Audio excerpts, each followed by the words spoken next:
안녕하세요, 보안동님들. 보안쟁이 PR입니다.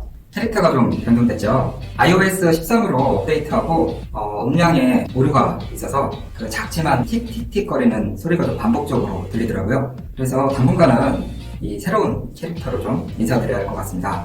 오늘은 3편 AI 마지막 시간인데요. 보안관제 서비스에 AI 기술을 어떻게 사용되는지에 대해서 이야기하는 시간입니다. 실제 제가 작성하고 제안한 자료인데요. 처음 내용을 접하시는 분들은 조금 어려우실 수도 있을 것 같아서 저와 같이 일하는 영업 담당 보안쟁이 피곤이 있습니다. 피곤, 안녕. 안녕하세요. 네. 보안쟁이 피곤입니다. 네, 같이 이야기하고 궁금한 것들 중간에 좀 얘기할 수 있을 것 같은데요. 깜빡이가 없이 들어온다고 해도 너무 당황하지 마시고 얘기 들어주셨으면 좋겠습니다. 그럼 시작하겠습니다. 프로젝트명은 AI 기반의 보안관제 탐지 시스템 구축 사업입니다. 보안관제는 잘 아시겠지만 정말 많은 인력이 필요하죠. 그리고 인력에 따른 기술력의 차이도 분명히 존재합니다. 초급 관제자보다 중급, 고급 보안관제사가 공격 이벤트에 대한 탐지나 조치도 더 잘하겠죠. 이런 문제를 AI 기술을 통해서 인력 문제와 기술의 차이도 평준화를 할 수 없을까 고민으로 이 프로젝트가 탄생했습니다. 프로젝트는 어떤 기술과 인력을 필요했는지 제가 제안한 내용을 같이 보시면 더 이해가 쉬워질 거라고 생각됩니다. 자료는 보안쟁이 카페와 블로그에 캡처해서 올려두도록 하겠습니다. 첫 번째 장표를 보시면 1. 데이터 분석 플로어라고 되어 있죠. 첫 번째 빅데이터 정보입니다. 우리가 많이 생각하시는 데이터를 기계가 바로 읽을 수가 없잖아요. 데이터가 읽을 수 있게 데이터 가공, 마이닝 작업이 좀 필요해요. 첫 번째 데이터 변환을 해주게 됩니다. 원시 네트워크 데이터를 직접 넣으면 가장 좋겠지만 사실 아직까지는 그렇게 하지 못하고 있어요. SIEM이나 IPS, 웹방화벽 같은 로우 데이터 나온 자료들을 그룹핑해서 각 변수들을 히스토그램화하는 작업이 필요합니다.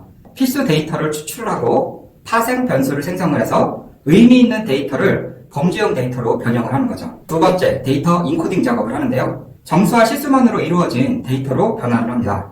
그래서 거기 사용하는 기술이 바이너리 인코딩이라든지 그리고 원핫 인코딩, 히스토그램화 등등을 할 수 있어요. 간단하게 말씀드리면 0과 1, 기계 언어로 로우 데이터를 바꾸는 작업을 합니다. 그때 DB 전문가들이 필요하게 되는 거죠. 두 번째가 AI 모델 학습인데요. 여기서 생각하시는 AI 기술이 들어갑니다. 딥러닝 기법을 사용을 했고요. 슈퍼바이저 기법하고 언슈퍼바이저 기법입니다. 슈퍼바이저는 지도학습이라고 해서 뉴런 네트워크, 멀티레이어 퍼셉트럴, MLP를 사용을 했고요. 비지도학습은 엔그램하고 오토인코더 기법을 사용했습니다. 오토인코더에 대해서는 뒷장에 다시 한번 말씀을 드릴게요. 오늘 세 번째, 평가 작업을 거칩니다. 모델 학습 시 사용되지 않는 데이터를 평가 데이터로 사용하여 모델 성능을, 즉 적합성을 평가하는 거죠. 이 과정을 무한 반복하게 되는데요. 이세돌 9단을 알파고가 이기기 위해서 이전 편에서 128만 번의 대국을 거쳤다라고 얘기 드렸잖아요. 평가 모델의 성능이 좋지 않을 경우 어느 정도까지 만족할 만한 값이 나올 때까지 무수한 반복 작업을 거친다. 1, 2, 3단계를 무한 반복하는 작업이 필요한 거죠. 데이터 가공을 보안 전문가도 할 수 있는 건가요? 보안 전문가가 직접 하기는 좀 어려운 영역이고요. 이 부분은 DB 전문가를 저희도 별도로 섭외를 했습니다. 데이터 마이닝 작업을 해주시는 전문 DBA가 이 작업을 해주셨고요. 그리고 AI 학습 모델 개발은 AI 모델 알고리즘을 개발해주시는 개발자 통해서 만들었습니다. 보안 전문가, 이제 PM 역할을 해서 전체 워크플레이션을 보안 담당자가 맡았고요. 하나의 프로젝트지만 AI 사업에는 보안 쪽 전문가와 DB 전문가, 데이터베이스 어드민, AI 프로그래머 분들이 같이 협업하여 진행한 프로젝트입니다. 두 번째, AI 기술 검증 시스템 소개를 드리려고 하는데요. IPS와 SIM이나 웹방화벽의 탐지 로그를 정상 데이터와 비정상 데이터를 AI 알고리즘에 집어넣는 작업입니다. 이게 2단계 작업이죠. 입력과 비슷한 데이터를 추출하고 입력과 비슷하지 않은 데이터를 따로따로 뽑아냅니다. 그래서 오른쪽에 보시면은 덤들이 찍혀있는 게 기계가 스스로 이제 히스토그램화 시키는 겁니다. 각 데이터마다 해당하는 영역에다 이렇게 표시를 해서 하나씩 점을 찍어놓고 밑에 파란 색깔 영역이 보이는 게 연처럼 보이지만 많은 점들이 모여있는 구간이에요. 인계치 이상, 여기서 이제 저희가 임의로 잡은 이 빨간 선 이상으로 들어오는 것들에 대해서는 이상행위로 저희 쪽에 알람을 올려라 라고 해서 그 이상에 대한 부분을 이제 찍어놓은 거고요. 그래서 위쪽에 있는 녹색 점들에 대해서 알람을 받고 사용자가 인지를 한 후에 이게 정상인지 오탐인지 아니면 과탐인지에 대한 부분을 계속적인 튜닝 작업을 거치게 됩니다. 처음에 얘기 드린 것처럼 결과값이 만족할 수 있을 정도까지. 그 과정들을 계속 줄이는 작업들을 사람이 해줘야 되는 거고요. 여기서 중요한 게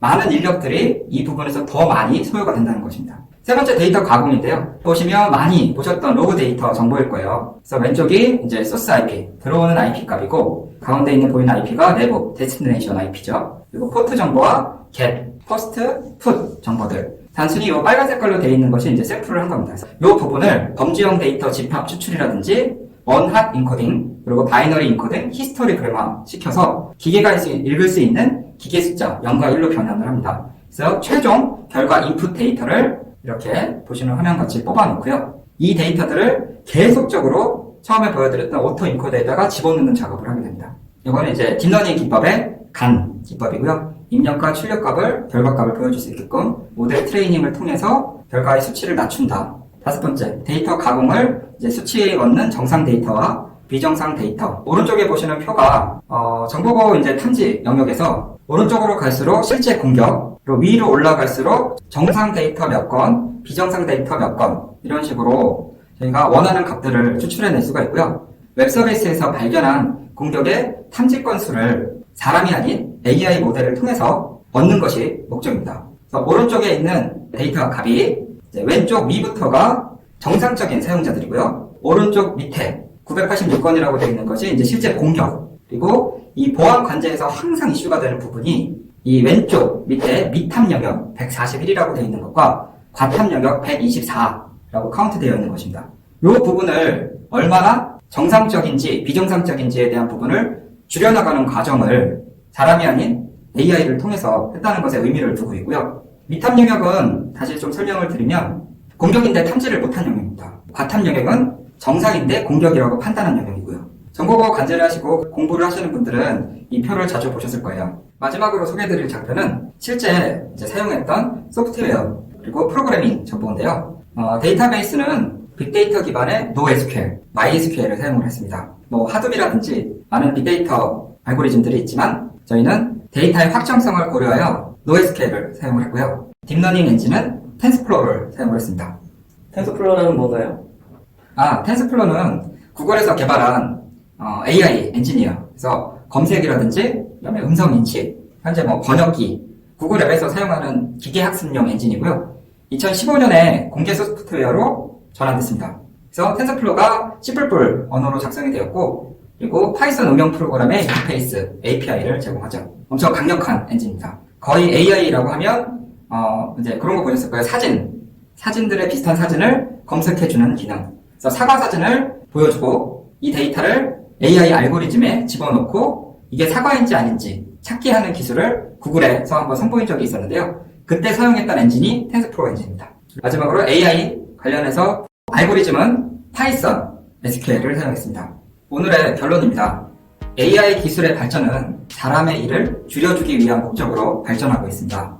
또한 관련 전문가들은 인공지능 발전 속도는 점차 가속화되어 향후 10년간의 변화는 AI 개념이 등장한 1950년대 중반 이후 현재까지 약 60년간의 변화를 압도할 것이라고 전망하고 있죠. 하지만 현실은 AI 기술의 발전으로 더 많은 인력을 필요로 하고 있습니다. 데이터를 가공해주는 데이터베이스 어드민, AI 알고리즘을 작성해주는 개발자, 보안 관제사도 지능화된 공격을 탐지할 수 있게 보안 정책 트러블 슈팅 작업도 필요하고요. 운영 관리도 해야 합니다. 보안 담당자는 기존의 보안 영역 외에 AI 분야도 공부해야 하겠죠. AI 분야의 진출을 생각하신다면 빅데이터 생산과 처리 기술, NoSQL과 하둡을 보시고 알고리즘은 파이썬과 텐스플로우를 공부하시면 도움이 되실 거예요. 오늘은 여기까지입니다. 도움이 되셨다면 좋아요와 구독 한 번씩 꼭 부탁드리겠습니다. 궁금한 점이 있으시면 언제든 댓글 주시고요. 댓글은 언제나 저의 행복이니까요. 그럼 오늘도 행복하세요.